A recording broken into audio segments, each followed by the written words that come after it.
Jess is almost home with our newest family member. Say hello. Good girl. Good girl. Okay. Hello. Yeah. Yeah, I know you look great. Hold on.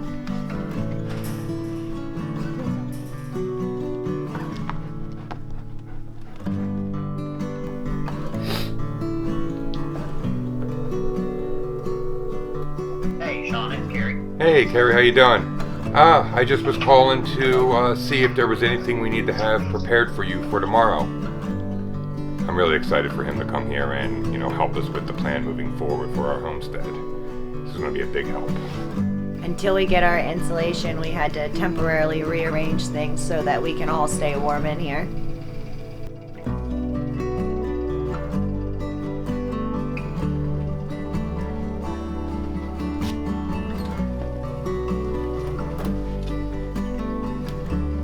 So unfortunately, we haven't had the temperatures we were hoping for to be able to use our spray foam kit and insulate underneath the platform of our dome.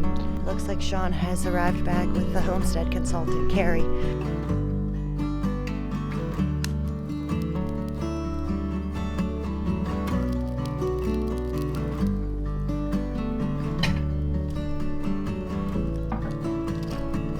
Come go outside. Come on. Let's go outside. Go. Come on, go.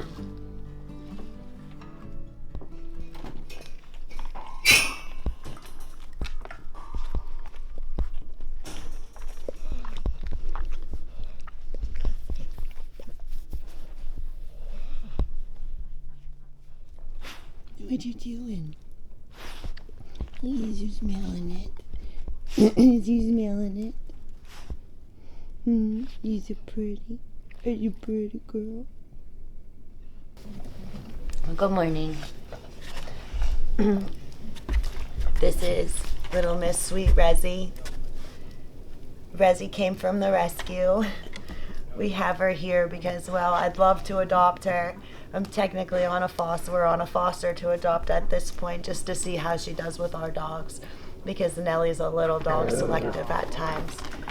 But Rezzi and I have been together at the rescue for a few months now, and we've completely bonded. Whenever she came in, it was really sad. She came in and she was really, really, really emaciated. She has looked very, very sad. You couldn't even tell that her fur was really white because she was covered in black flea dander and blood and everything from being ate alive by fleas. And she was really, really sad looking. And I saw that she had a will to live. Like when I came back in the rescue after her first night in there. Yes, I know. Yes. She's very happy to be in a home. But after her first night in the rescue, and I came back in the morning and I saw her just laying in her crate and her tail was wagging, I just knew she had the will to live, and that's where she got her name Rezzi from. It's short for resilient. Yes, you love your name, huh?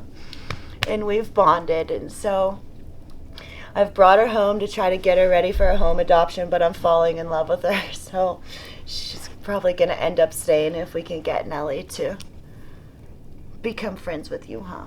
She's very dog friendly. She's very sweet. She's just happy to be rescued, aren't you, baby girl? She's just been dying to lay on the bed, but we've been kind of keeping her in the crate because Nellie's still a little on the fence about her being here. Sally's totally fine. Sally's very happy-go-lucky. She doesn't seem to mind her at all. Come here, I'll take that off you. Say hi. Can you say hi? Look over there and say hi. Look over there and say hi. Say, hello, my new friends. Hello, my new friends. You can see she's still a little bit thin, but we'll get her fattened up here. Yes, we will, huh? But she's such a sweet dog. I hope you guys like her. She's a resilient pup. I'm super grateful to have her and have rescued her. Huh? Yeah, you're just a good buddy. She's a great buddy. Yeah. But if you're interested and she doesn't seem to work out here, reach out and let us know. We're getting her ready for a home, either way. Whether it's our home or someone else's home. Huh, baby girl? You're ready. You're ready, aren't you? You're ready. Yeah. Good girl. Okay. Okay, come on. Come on. Let's go get cleaned up and ready for our day. Come. I gotta head down the hill and meet the homestead consultant. He'll be here within the next hour. Let's see what ideas he has for us, and hopefully we can get a whole bunch of questions answered and be a lot more efficient at building a homestead and just living this whole off-grid life. You excited, honey? I'm excited. Yeah. Hopefully we get some really good information, and I hope you all learn something as well. Hey, don't pull her ear like that. It looks like Sean has arrived back with the homestead consultant, Kerry. So I'm heading up the hill now to meet him and get started with seeing what kind of plans he can help us put together for our place. That way we won't have to make as many mistakes as we've been making. So we're here with Kerry from Strong Roots Resources. He's here to help us today and learn a little bit about our property and hopefully a little plan forward. You want to explain a little bit what you do? Sure. Thank you guys for having me out. Thank you for coming. I'm Kerry Brown, based out of Knoxville, Tennessee, and I built the business based on helping people build food resilience and closed loop systems, basically permaculture styled systems for their property. And I do that from small urban lots all the way up to multi-acres like you guys. The principles are the same regardless of how big the property is. So we're just going to take plenty of time today, beautiful day, walk around, see what's up. I like to really evaluate the land, help you guys understand what's going on with the land and how we can kind of work with these natural systems to build in some food security. I love it. Me too, because we definitely need food security. Absolutely. Great. All right, where do you want to start? With the garden. I always like to start as close to where you spend most of your time. That would be the dome. Okay. So head Let's down do it. there? Yeah, let's head down there. Okay. Quick background. Grew up in Knox County, in an area that was that actually at the time probably had more cows than people. And of course over the years suburbia happened, Right. and we still have the property, but for about 14 years my wife and I had a little, we ended up calling it just a little urban homestead in North Knoxville, a little bit north of downtown. Creating these systems, once I discovered that permaculture had a name, I'd kind of been doing it without really knowing Right. that it had a whole design science behind it. So once I found those books, and we're still at this point, we're still kind of pre-YouTube-ish. I decided to I just really launched into it. There's dogs in there. You're not scared, right? Not scared of dogs, No, right? I love dogs. Okay. Okay, good. Come on, guys. Come see your house. Well, from the building of the deck to the actual building of the dome, it took us all through last winter. Okay. Wow. Hey, Nelly. I got my ducks back there. Cool. I usually encourage people to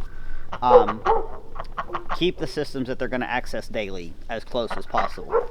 But the way you guys, I mean, you've got your garden set up there, which is fine, and I don't see any need to change that, because I would imagine you probably spend just as much time up there. We do. We do. That's what the shed is. Yeah. So yeah, I like to have it either close or in between two areas that you access regularly.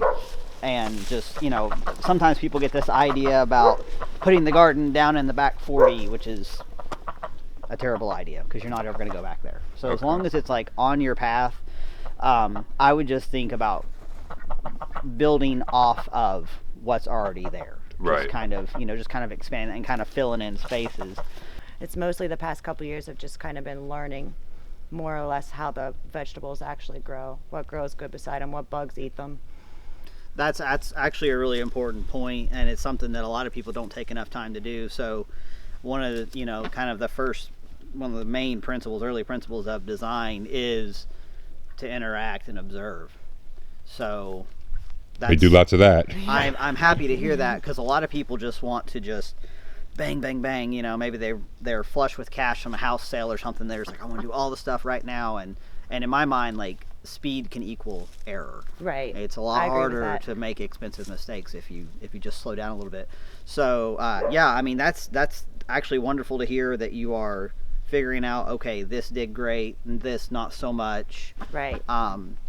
Our first year garden, when we first built it, I was pretty impressed with what we did at first. We had a pretty good harvest. Nice harvest. But we didn't get a lot of rain, so we were forced to water it a lot either, and that's what helped keep the weeds down. But this past year was a lot of rain. Yeah. So it made a big difference in how fast things bolted, how fast they went to seed, and such like that. Yeah. Yeah. A big helper for you guys is just to keep building carbon on top of the soil here, up there in those gardens. I mean, I kind of crumbled the soil that you have in one of those beds, and it looks great. It looks, in terms of like its tilth and balance and everything, looks really good, looks fertile. If you can get a hold of, up here, leaves are going to be your easiest source. Yeah, we have plenty of those. So just lots of leaves. If you happen to get a way to get wood chips or something like that, or even straw bales, pine straw, anything like that. Okay. Even just regular old bagged mulch, whatever works really. And putting that in over winter. Yeah. Okay. Yeah, and I'll include that in your all's document, like wintertime bed prep that can happen. That'll kind of get you guys a jump ahead in the springtime. I'll send you some stuff to look at for that. So Ruth Stout was a lady. She wrote a bunch of gardening books back in the 60s and the 70s, and she just didn't believe in working very hard at all. So she discovered, she was kind of actually one of the early people to talk about no-till before it became a thing. So what she would do, like for her potatoes, she would throw them on the ground, the sweet potatoes, throw hay on top.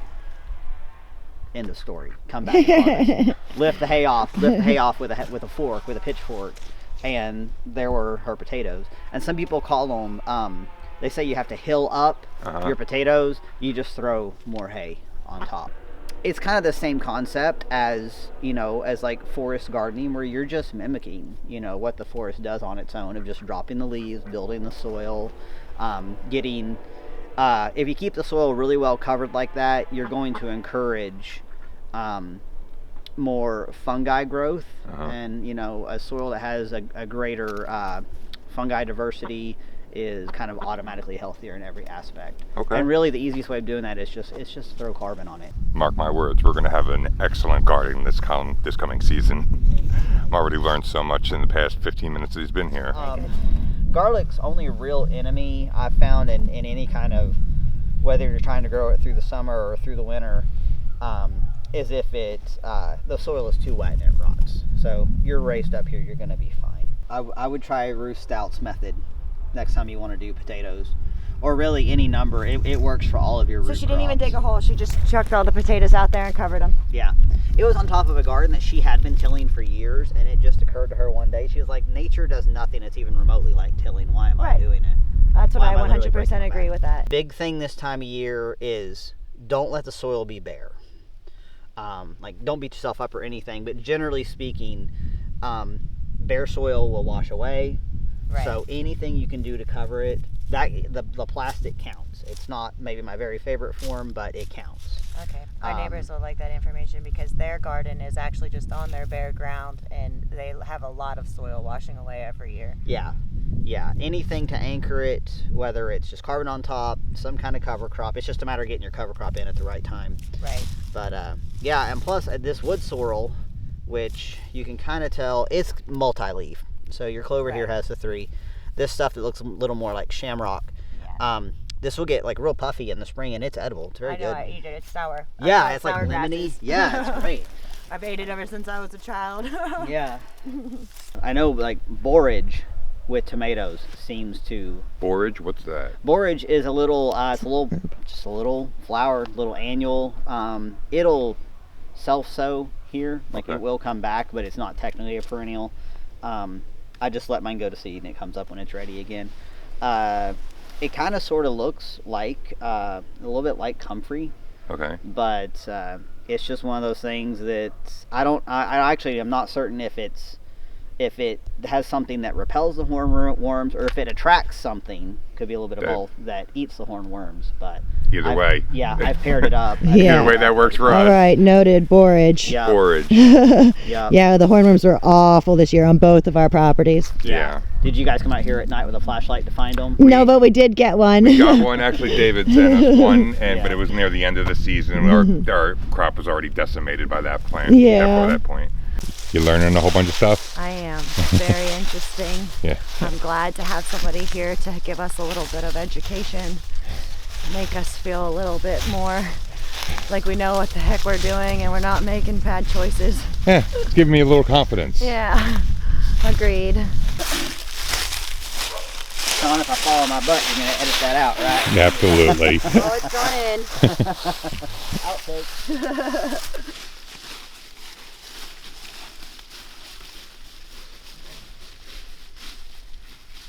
I don't think Let it this dry. is grazing land under Any circumstance? any circumstance. Like, Wow. and even in the future?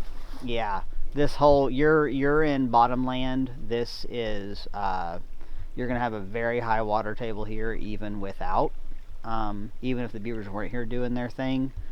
So you're talking about a lot of stuck animals in the mud. Yeah, Okay. yeah.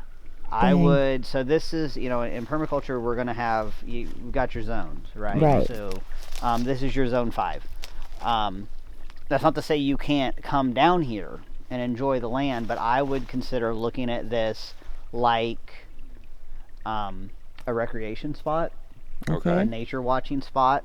Okay. Well, that's equally as fun. We can also look at some forms of aquaculture down here. So you can create some systems here, but it's probably not going to be anything that grazes. Okay.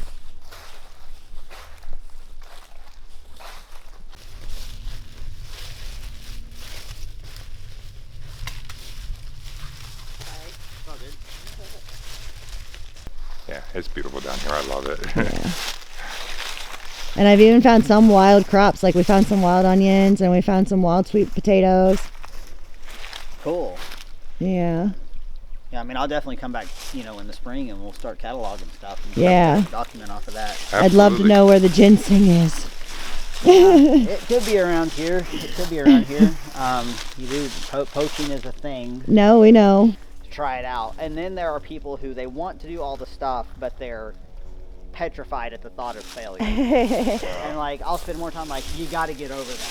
Yeah. You know, you absolutely have to. Yeah, you got to be willing to just jump out and try something new. We have failed plenty out here in trying things, but it's never really stopped us from, you know, keeping pushing forward and saying we use it as a learning experience. Right, to us failure is just unfinished business. Unfinished business, That's correct. what we call it. Yeah, they really worked that one over. Yeah, show the camera there, babe.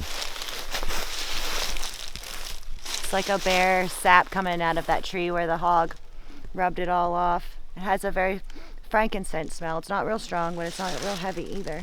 And it's kind of clear.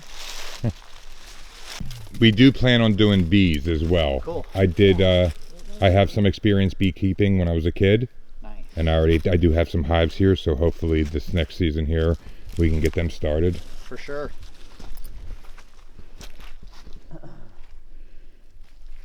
So overall, what do you think about the property? I'm a little bit jealous. In a good way. I'm very, very happy for you guys. It's beautiful.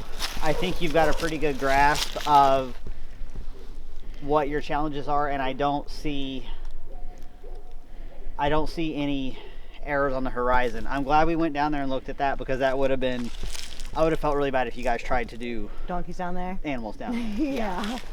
Um, Because I was gonna.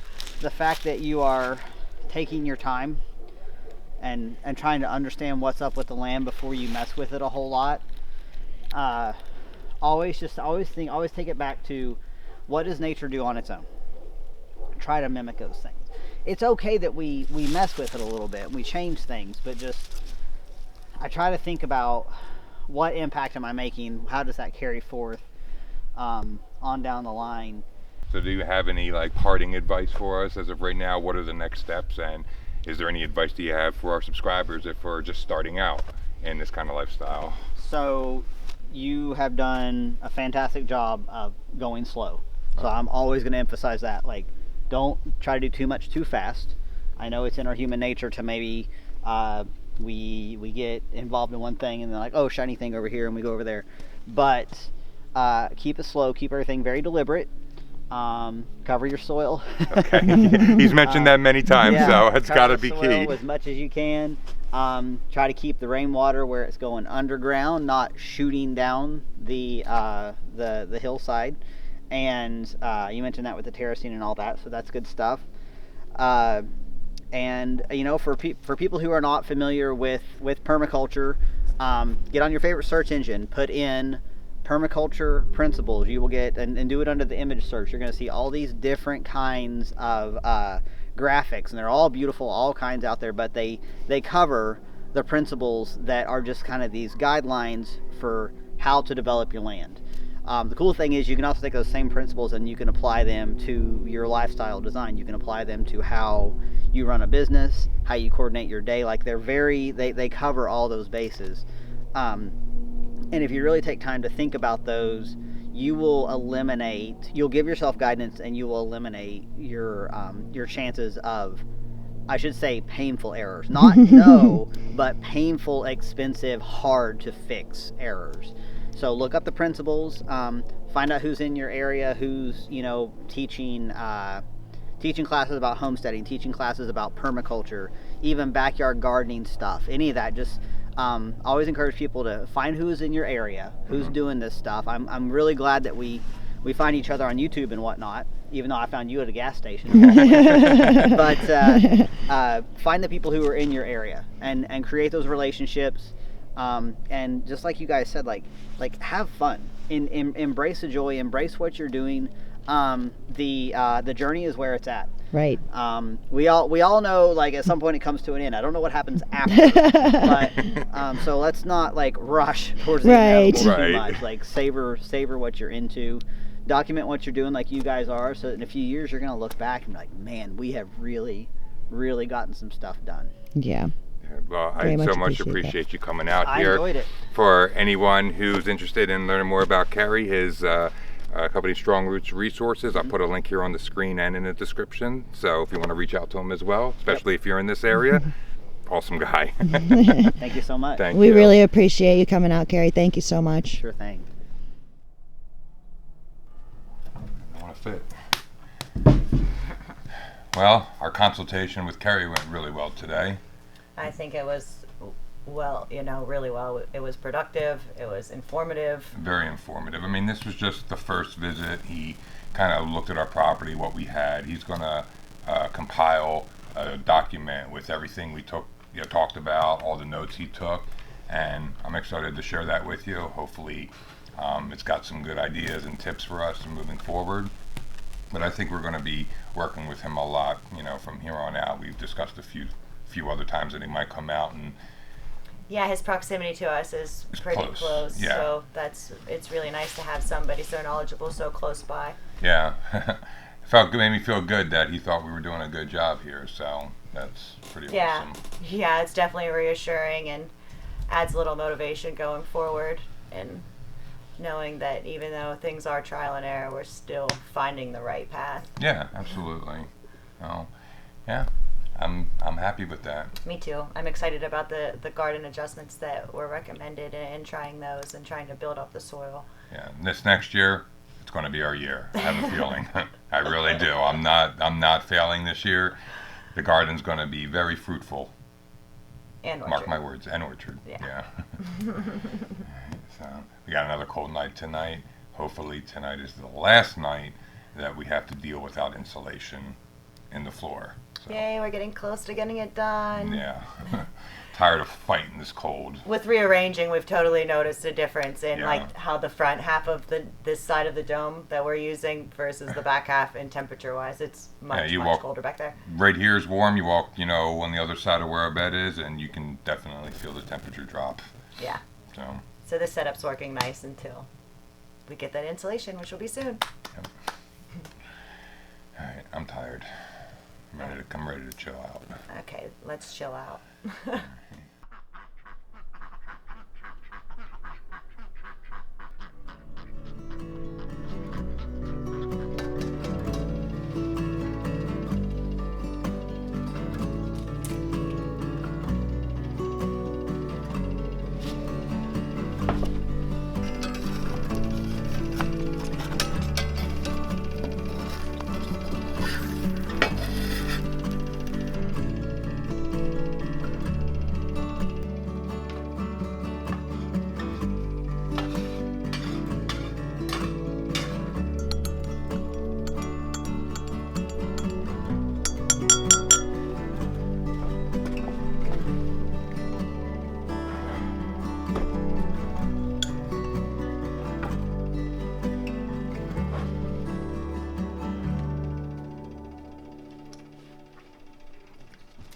Last night was a pretty rough night.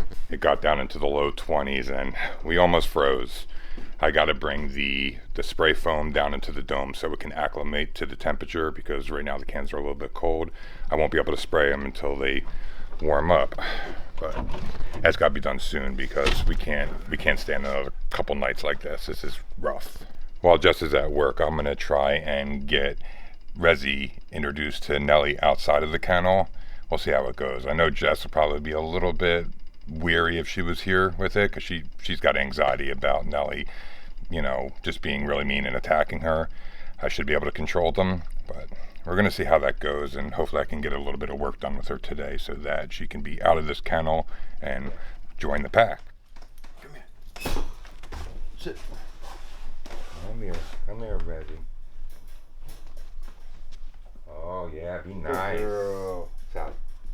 Good girl, Nelly. Good girl. Good girl. Good girl. Nelly, easy. Come here, Nelly. Easy. Get down. Be Down. good. It's okay, Rezzi. Nelly. Nelly, easy. Easy. Easy. It's okay, Rezzi. It's okay. I want to put a ball on us.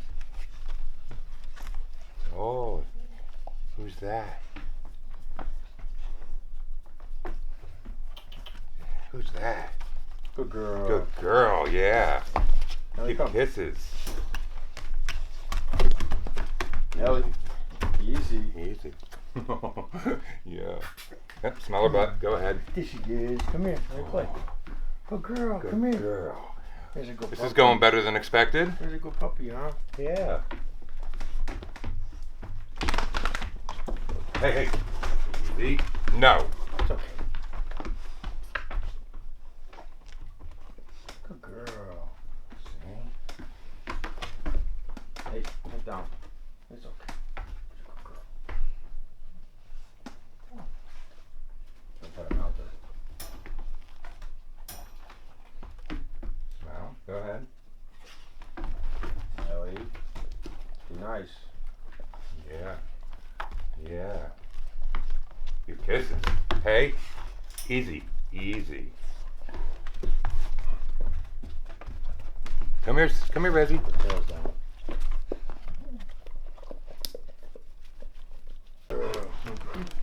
Good girl. You did a good job, Nelly. That was a good first little intro. Nelly still gets a little bit snippy after a few minutes. Like the energy kind of, she gets a little bit dominant, I guess. But there was a couple minutes that they were playing and she was licking her, so I'll take it. We'll just do this little by little, and keep Rezzi in the kennel for a little bit longer so Nelly has some time to acclimate and get used to, and hopefully this works. What do you think, Dan? It was better than expected. Yeah. She's just being possessive. She'll be alright. Just cool down. When she has no choice and the dog's not going anywhere. Right. That's it. We gotta deal with this then. You did good, Rezzi. You did real good. And Nelly, I'm kind of proud of you. Good job. Good job. Tell everybody you're a good girl. Yeah.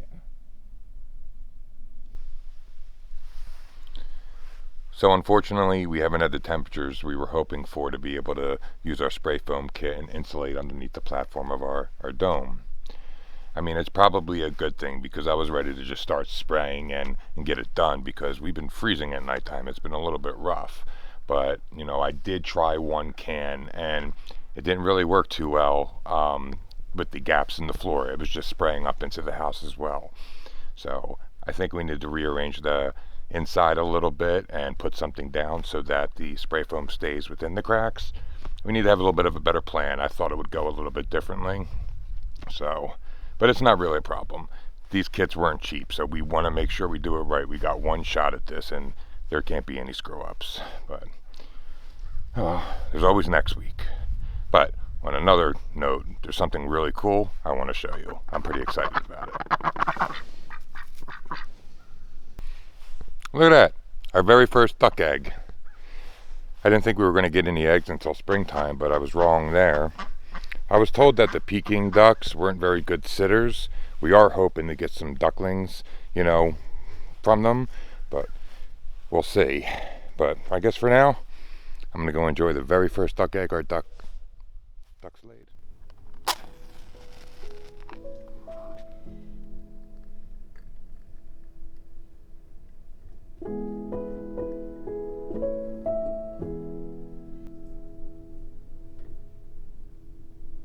We want to end this week's episode to take a moment and celebrate a really remarkable woman and a friend of ours that is a recent friend and just someone really, really special and dear to our hearts that we've met recently through the YouTube community. Yeah, we became actually really close, and unfortunately recently she succumbed to her battle with cancer. It was really unfortunate, and we're going to miss her a lot. She was probably one of the best people I've ever met. Her heart was so loud and bright. It was Right, she was a light, a super bright light in this world, and the world really is less of a place without her. And I mean, when she's in the hospital, you know, with all this news of cancer and all this testing, I was having problems with my blood pressure, and even through that, she's calling me to see how I'm doing. I mean, it just goes to show what kind of person she was, and we really did love her, miss her, but we're also going to remember her. She left such a beautiful legacy with her through her husband Dan and through her own YouTube community. yes, they actually live overseas. They were watching our YouTube channel and started their own YouTube channel, and we've been inspirations to each other all along the way, and they're out in Portugal, and the Simple Life Portugal Is the channel name? is the channel name if you want to go over and see what a bright light she was. It's all documented, so it's a wonderful thing. So yes, tonight we celebrate you, Cindy, and we miss you so much. We miss you very much. We know you're still with us, and I know we'll see you again. So